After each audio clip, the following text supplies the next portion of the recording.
जिल्ह्यामध्ये दिवसा ढवळ्या माणसांना मारलं जातंय, माणसांना मारलं जातंय।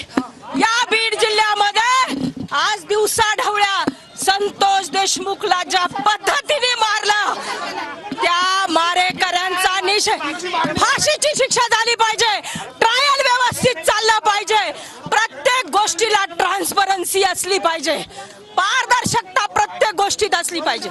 ज्या पद्धतीने पब्लिक आउटक्राय झाला तरच या केसेस मध्ये लक्ष दिलं जातं। या महाराष्ट्राच्या गृहमंत्र्याला माझी विनंती आहे, बीड जिल्ह्यामध्ये लॉ अँड ऑर्डर राहिलेला नाही। देवेंद्रजी, तुम्ही आमच्या बीड जिल्ह्यात या आणि लॉ अँड ऑर्डर सुधारा। बीड जिल्ह्यात गृहमंत्र्यांनी यावं। मकोका कधी लागला सगळ्यांना?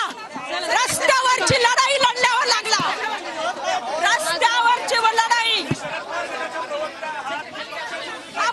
अरे हवा येऊ दे जरा। आरोपीला फाशीची शिक्षा झाली पाहिजे। न्यायालयाची मर्यादा मला माहिती आहे, परंतु त्या सुद्धा एक वकील आहेत न्यायालयाच्या।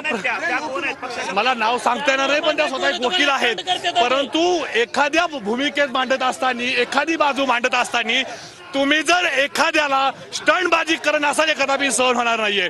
या ठिकाणी प्रमुख आमची मागणी आहे की संतोष देशमुखांना न्याय मिळाला पाहिजे, संतोष देशमुखांना न्याय मिळाला पाहिजे। परंतु त्याचबरोबर या ठिकाणी जर कोणी दंगली घडवून आणण्याचं काम करत असतील तर मी माफ करणार नाही, कधी सहन करणार नाही। मी मीडियाच्या माध्यमातून विनंती करतो, जे काही अण्णावर खोटे गुन्हे दाखल झाले आहेत त्या ठिकाणी तात्काळ मागे